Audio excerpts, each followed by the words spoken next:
Hello YouTube, Dave here again. Back when I was playing 2nd edition AD&D all the way back in 1999, one of my favorite books that a friend of mine owned that I got to make a few characters with was the Monstrous Humanoids Handbook. It was one of those supplemental books, kind of like the Complete Dwarves Handbook or Complete Rangers Handbook, stuff along those lines, which gave you some new options to add into your game. And this one was all about playing some of the monstrous humanoids or the monstrous races that you could find as enemies throughout the game. Some of the characters that I remember making with this book were some Vodkin or Vodkin Rangers, I think was one of the classes they could play, as well as a couple of Minotaur fighters, and I really enjoyed those characters. So when 3rd edition came out, and towards the end of 3rd edition, before 3.5 released, when it was announced that they were creating a book called Savage Species that allowed you to play monstrous characters, I was really excited. This was one of the few 3.0 books that I remember pre-ordering from my local game store right around the time that I was getting serious about collecting, and I could not wait for this book to come out. Then it did, and I just remember getting it home and looking through it and just kind of going, huh, and not really ever actually using it in a campaign. Like, it was a book that was available both in the campaigns that I would run as well as campaigns that one of the other players would run. The same person actually owned the 2nd edition book that I like so much, and rarely, if ever, did anyone actually take him up on it. So we're going to take a look at Savage Species today. We're going to revisit it and look at it in 2023 eyes and just see how this book holds up today. So one of the main things, though, to keep in mind is that this is for 3.0. So there are going to be some minor issues. For example, damage reduction. if you would get it through your race, damage reduction values and types were changed in 3.5. And if you had energy resistances, those were also changed in 3.5. I think in 3.5 they capped at 15. So it would subtract 15 points of a particular energy type if you were hit with it. And I think 3.0 ended up going quite a bit higher than that. But we're not going to look at every single species that's in this book. We're just going to take a look at a few and kind of see, like I said, how this book holds up today. So first of all, we do have the standard 3rd edition 3.0 supplement hardcover cover here that mimics the player's handbook with the jewels and the corners and the hinges and all that, and then you've just got the troll inside here that looks like it's sort of depicting it wearing some armor instead of using a club like a normal troll. You've got this like great sword kind of thing. Really interesting stuff. The cover I always thought was pretty cool. Just taking a look inside, we just have our basic table of contents. This book came out in February of 2003. The 3.5 core rule books all released, I think it was in June or July of that same year. So 3.5 was on the horizon. A lot of people knew 3.5 was out or coming out. And so this book was created sort of with that in mind, but you still had to do some conversion. All right, so we got to the first option, or the first chapter here for creating, or for character creation. And it's just going through, the simple steps of filling out the character sheet. Then we've got monstrous characters. And this is kind of where I think they went a little weird with the way that they handle this. So I may be mistaken, but in 2nd edition AD&D, if you played a monstrous humanoid, you just played that character at the same level. Like if you were starting with level 1 characters, you would make a level 1 character using like the Minotaur fighter, for example. But if I recall correctly, and if I am wrong, please correct me, because this is like a 24-year-old memory, going back to a point in time in which I really didn't understand the rules that well. But my understanding was that the monstrous humanoids had an experience point penalty. So they would reduce the amount of experience points that they gained from combat or other situations to make it so that it took them longer to level than a standard character of a human or demi-human race. So here, what they ended up doing, well, so the first chapter is just giving you sort of an idea of how to break down and create your own monstrous progression for the characters. But what I want to do is get into the actual examples here. So let's just see if we can find some of those here. Monster classes, here we go. So the first chapter is just sort of giving you ideas of how to break them down, but these give you like actual examples. And so the one that they actually use here is the Minotaur. So we'll just zoom in on the Minotaur here. All right, so the way that they break down the Minotaur is the Minotaur has 6 racial hit dice that they would get normally. And because of their ability score modifiers, because of some of their natural abilities, natural armor, things along those lines, they were given a level adjustment of 2, meaning that essentially, like, the way the level adjustments worked, typically if you didn't have racial hit dice, like the Drow, for example, I think had a racial or an effective character level modifier of 1. So if you were to make a first level Drow fighter, for example, they would be the equivalent of a second level character. So you wouldn't be able to make one specifically at first level because you had to be second level before you could take it. And if you had racial hit dice, then you would just add that and the character level. So for example, the Minotaur would start as, if you were just to make one base, they would be the equivalent of an 8th level character. At least that's the way they kind of break it down. So here we have the progression chart here. So we do see that they get 1 hit die, obviously, at first level. Every character, regardless, has to have a hit die at first level. It gives their fortitude, reflex, and saving throw bonuses. So you can see they are effectively good at reflex and will. And then we got their skill points that they would normally get. And we got their special abilities. So they can do a gore attack that deals 1d4 damage. They do gain a bonus feat and +2 natural armor. So the first level Minotaur is really not that special. I mean, the +2 natural armor is good, but other than that, there's not a whole lot that they get that's overly great.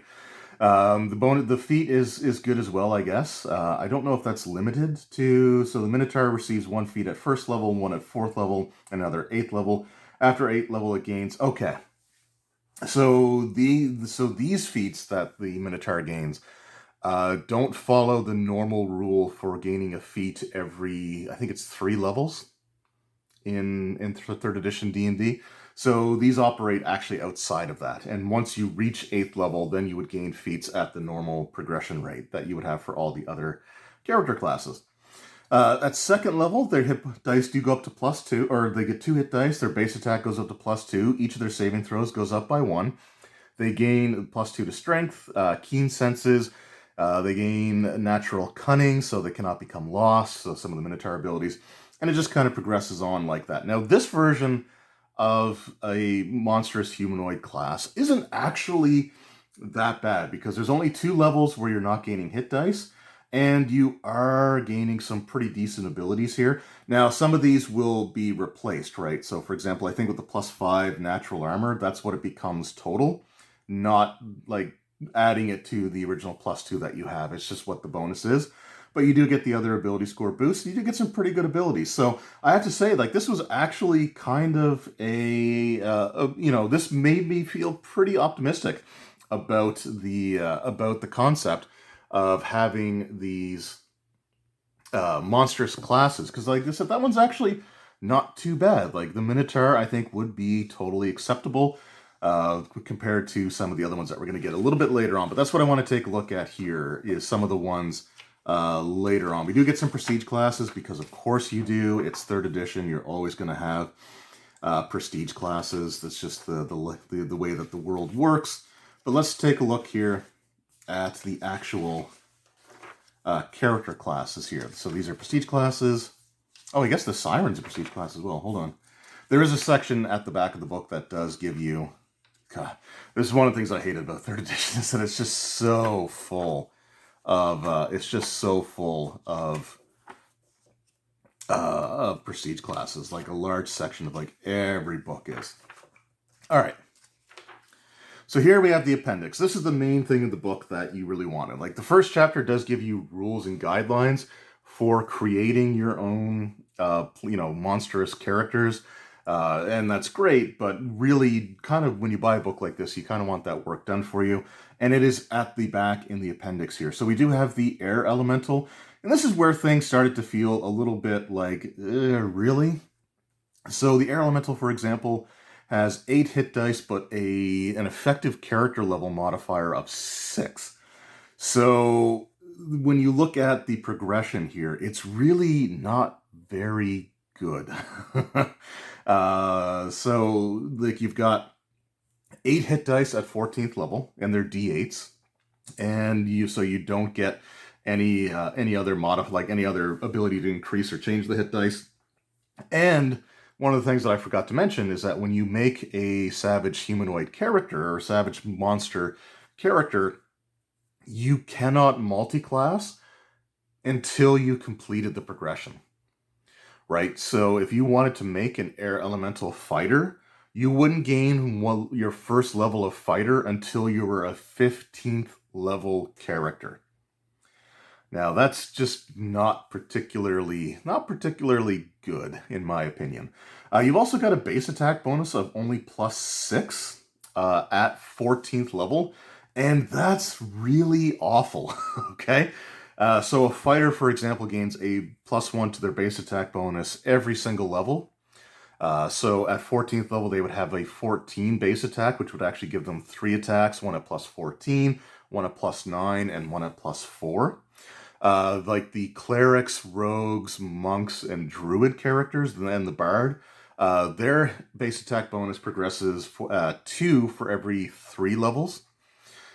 So they get up to like +15 by the time they reach 20th level. And then you've got the wizard, which has the worst base attack progression, where they only go up +1 every other level, meaning that a wizard at 14th level would still have a better base attack. In fact, let me grab my player's handbook just to show you.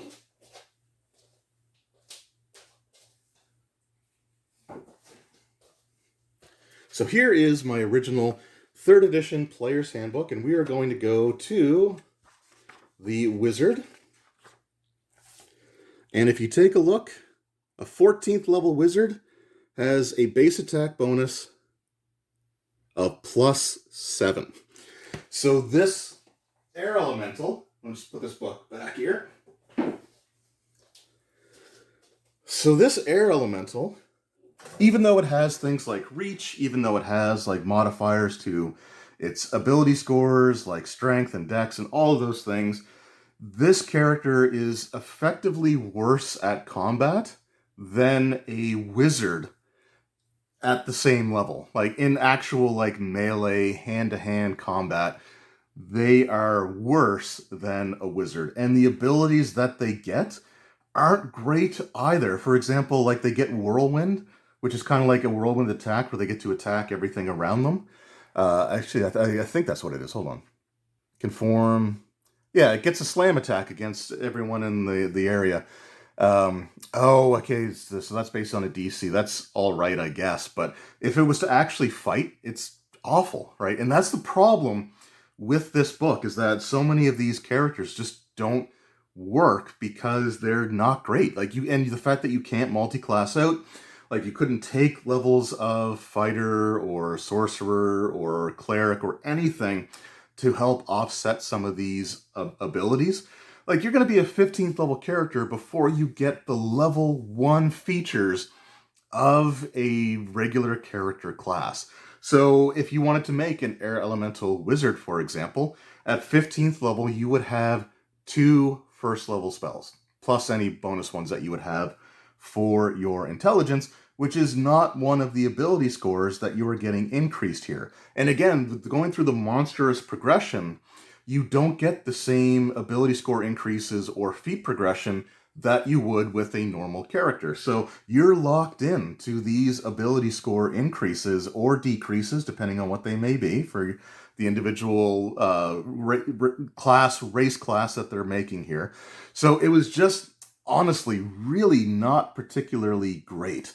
That was like the biggest issue with this. Like I'm okay with them having a situation where they do break their hit dice down as various levels, But again, like you have a base attack bonus of 3 if you play an arena or Arnie or the spider creature thing that can shapeshift. At 7th level, you've got 3 hit dice and a +3 bonus on your attack rolls. So with 3 hit dice, so 3d8, at 5th level, you can get hit with a fireball that does 5d6. Now, if you've taken any other damage, like, you're just not good. Like, your characters are just not going to survive. And then if you want to play the Astral Diva, for example, you have a full 20 level progression where you don't get above 12 hit dice and a 12 base attack progression, meaning that as a 20th level character, you are less effective in combat than a cleric, a rogue, a monk, a bard. So yeah, that was like one of the big issues with this book. And I remember when I was sort of going through this, like if you want to play the Athak, which is the giant type of creature with the third arm sprouting out of its chest. If you wanted to make a level 1 fighter, you don't get to do that until 20th level. And they get the same base attack bonus as a wizard of equal level. Now let me ask you, who do you think would win in a fight between a 20th level Athak and a 20th level wizard? In 3.0, a 20th level wizard can drop Creeping Doom on you, which is just an automatic 1,000 points. And you're done. That's it. End of story. It just was awful. Like, honestly, it was just, like, it was such a cool concept, but it just didn't work out in a way that would make sense for you to want to end up playing this. Like, the Centaur, now, like, for some of them, the lesser ones with the lower level progression, weren't that bad. Like, the Centaur is something that I would consider playing, although I think the Centaur just became playable in the Dragonlance setting, if I recall correctly. So they may have had some modifiers there as well, so I'm not entirely sure. But to have 4 hit dice at 6th level, a base attack of 4 is all right. You're better than a wizard at least. You know, your saving throw progressions are good. So they're, like, some of the lesser ones weren't bad, but, like, yeah, Drider. So a 10th level Drider with 6 hit dice, a +4 attack bonus. Again, you're going to be worse than a wizard when it comes to combat. And yeah, they get some, interesting abilities, but it just, like, the problem is that it just wasn't really worth it. And again, it was problematic. Now, I'm not going to say that my campaigns that I experienced were an indicator of how the entire world reacted to this book, but I gamed with players that were, like, some of them were pretty hardcore min-maxers. And the fact that none of them really touched this book should tell you everything that you need to know, because it just sucked. Like, look, if you want to play a ghoul, a 5th level ghoul has 2 hit dice. Now, they're D12s, that's great. You would have 12 hit points at 1st level, but you don't progress beyond those 12 hit points at 1st level until you reach 3rd, and then you're rolling the die. You could roll a 1, so you could only gain 1 extra hit point, and the ghoul is undead, so they don't get a constitution, right? It's just, I don't know. It was one of those things that it probably seemed like a good idea, but it was just poorly executed. And it's really a shame, because this is something that could have been a fantastic book. This is something that could have been, like, must-have, but it just didn't work out that way. And it comes down to the effective character levels. The actual hit dice, if each hit die ended up being its own level, right, then I think that would have been okay. Like, for, again, you got the chitin here, which is the chain devil. The fact that they only get 8 hit dice, but, you'd have to get to 14th level before that happens. It just wasn't all that great. Now, if they would have taken out the effective character levels, right, and just had an experience point penalty, and each hit die being its own level that you have to go through before you can start taking character classes, that would have been fine. But look at the Magman. The Magman gets 2 hit dice at 6th level. All right, a base attack bonus of 0 for 3 levels. You would have to, like, multi-class as, like, a wizard into sorcerer, and then I forget what other class starts with the +0 base attack bonus. But a regular standard character could multi-class into 3 separate classes with the +0 base attack bonus and probably have better abilities than this. So, like I said, that's just kind of the shame. And I remember talking to some of my friends at my local game store and trying to find ways to make it work. And effectively, what we kind of determined was the best way to do it was to have each hit dice be its own level, and then just give them an experience point penalty based off of their effective character level, right? So I think like if you had an ECL of 1, it was like a 5% experience point penalty, and I think it kind of progressed along those lines. But yeah, this just ended up being just not a great series of options. And like I said, when I gamed with a lot of like heavy min-maxers that would have jumped on something like this had it been like actually worth doing. But the fact that none of them made characters using these options, I think tells you everything that you kind of need to know about this. It was a cool concept, but it just didn't work out. Now, at the back of the book, they actually do have the regular modifiers. So if you just wanted to make one, yourself without using the level progression, then this was an option here as well. So you could go through and see what they get for hit dice, what their level adjustments are, what their starting effective character level would end up being, their modifiers to the different stats. This is probably the most useful portion of the book, and it basically foregoes the level progression option. So yeah, Savage Species for 3.0. It was a cool concept that just didn't work the way that it wanted to. I wouldn't say that this was the worst 3rd edition book that I have in my collection, but it was probably one of the more disappointing 3.0 books that I have in my collection. Not the most disappointing. I think I've already talked about that one, or I'll save it for another video if I haven't. But yeah, let me know in the comments below, though, if you picked up Savage Species back in the day. Did you and your group make characters using this? Now, I will say one thing that might make this work better is if everyone in your group had to use this book, right? So if you were saying, like, I'm going to run a campaign, but you have to make characters from Savage Species, so no, humans or elves or dwarves, so everybody was kind of on that equal footing, that might have worked. But I remember, I think one of my DMs who had this book suggested it, and nobody was interested in it. This book just never got used. Like maybe one person made one character using it and then realized that they just were worse in almost every conceivable way than a standard character of the same or even sometimes lower levels. So if you got this book back in the day, did you get to make characters using it? How did your group react to this book? Were they, all in on it? Did they, enjoy making characters using this? Or was it a situation where you just kind of looked at it and was like, huh, that kind of sucks. So let me know what you guys think in the comments below. But that was my look back at the attempt at allowing monstrous characters for 3rd edition. The 2nd edition one, if my memory serves me, was just better all around. But anyway, thank you guys very much for watching. I hope you enjoyed, and I will see you all next time. Until then, take care.